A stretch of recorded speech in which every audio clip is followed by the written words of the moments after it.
holy mission of destruction is necessary to avenge God. I'm not entirely sure of what that belief system is, and particularly with Islamic State's version of it, which tends to differ radically from traditional or mainstream Muslim ideology. But besides that, there's also the belief in separation on the other side of the coin. In that, and this is a problem that's more particular to the UK and London than it is to the United States, although we have our share of it.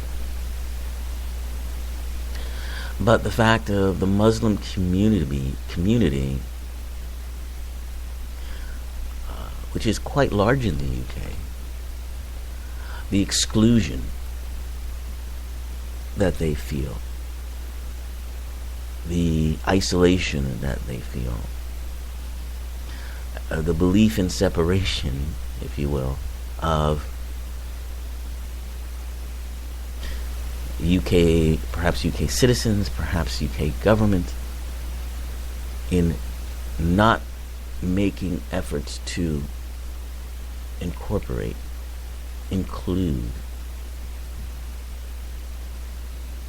the Muslim community. This stokes an atmosphere that can lead to this kind of extremist behavior. So that is another way that this belief in separation can play out.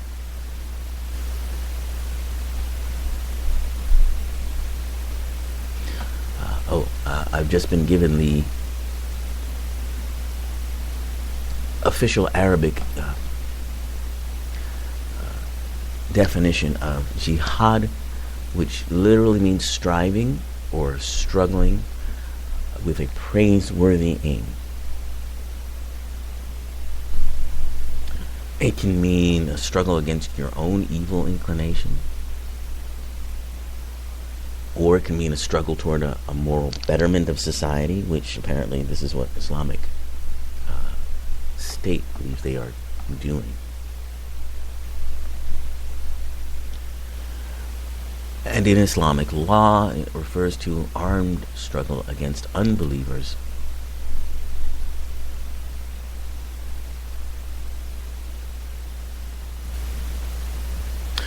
The Sufis have a different sort of take on it.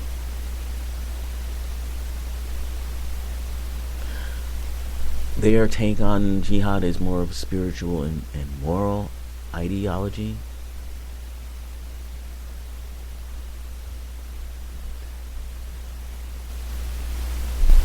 But the way we think of it now, and the way, of course, it's talked about in the news and in our conversations in society, is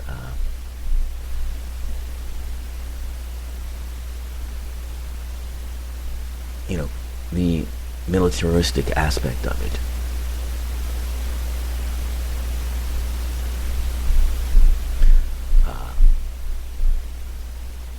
And some Islamists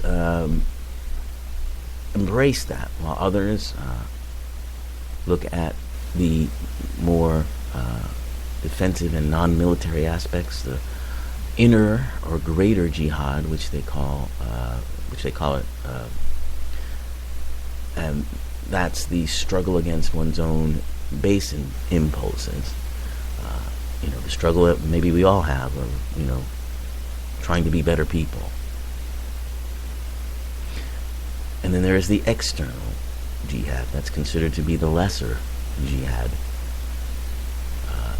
And that's divided into the jihad of the pen tongue, which written or spoken debate, persuasion, whether it be through the media or through, speeches, what have you, is used to better society, if you will. And then the jihad of the sword, which is the one that we're usually talking about. That's the militaristic style.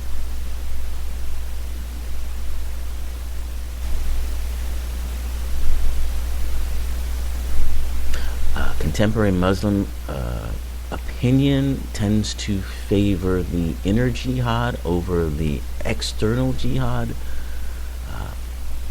but a lot of people who aren't Muslims, particularly Westerners,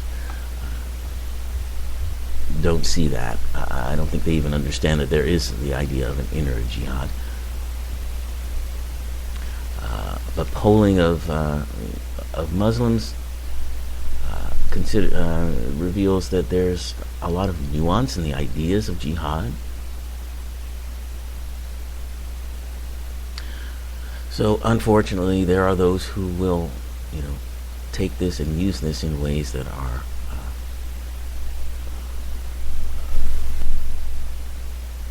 detrimental.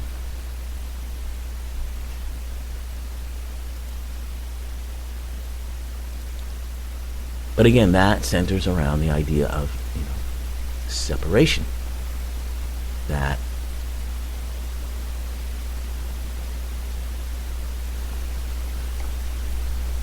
those around you in the outer world are separate from the divine, and they need to be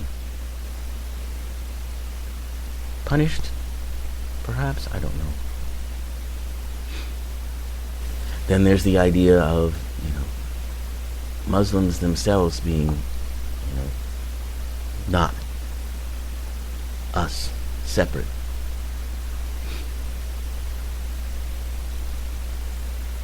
When you can look someone in the eye and recognize divine mind, no matter what their outer appearance or trappings are, that's when we begin to rectify this false belief in separation. But again, that doesn't happen until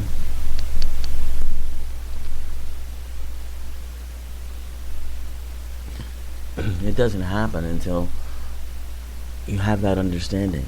You have that feeling of oneness with all. And that happens through meditation. That happens through going through these events, feeling deeply about these events, going into those feelings, and taking the energy back from them by telling yourself the truth about them, by recognizing that they are illusions that we have created.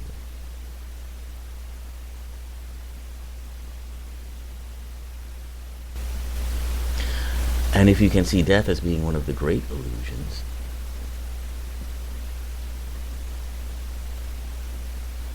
and understand it that way, even though you feel the pain of people who are taken away, people who have passed away, people who are no longer in your physical space. And you can feel that and yet still remember that it's an illusion, that they're still around. That's when you begin to correct this thing. So another aspect of this belief in separation, this has to do with another very prominent news story this week that happened, is the declaration by our president that he is going to pull the United States out of the Paris Climate Treaty Accord.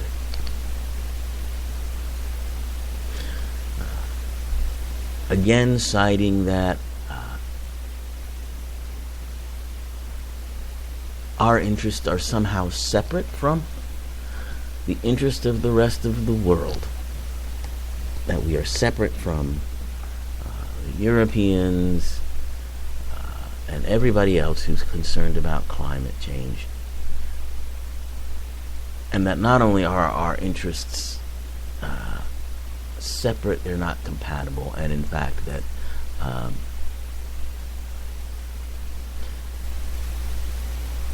the accord is an attempt to undermine what is in our best interest, rather than to recognize what our best interest is.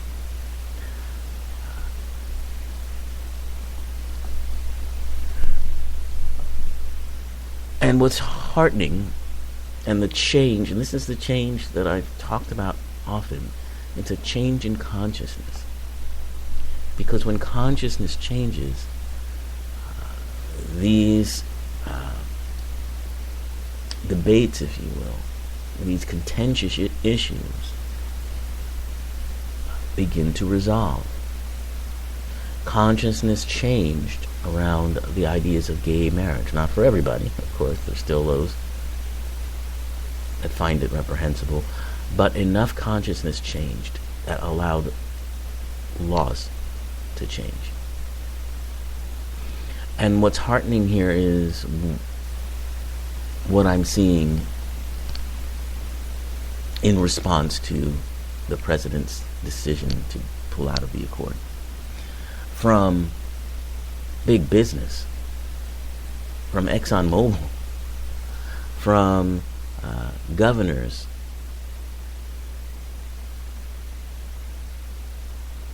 and mayors, and so many others. The idea that they feel what he's done is wrong, and that they will continue in their efforts to bring down greenhouse gases, follow the basic ideas that are in that accord. Now, keep in mind, not much has changed because the accord was always non-binding. In other words, we never had to do any of the things that we said we were going to do. But what it was a pledge. What it was in its own way, a gesture of solidarity, a recognition of our oneness in dealing with this global situation. Now, not too many years ago, this president's stance on it would have been, kind of supported by probably half or more than half of the country. That didn't quite understand or believe the science involved, that said we were headed for some very difficult times if we didn't get the climate situation under control. But just in a few short years, that has changed to the point where, yes, there are people who support the president's decision. There are Republicans who feel like he's done a tremendous service to this country by doing this. But it's looking increasingly like most people, even Republicans, are not happy with that decision. Remember, it took a long time for us to get on the same page with these accords.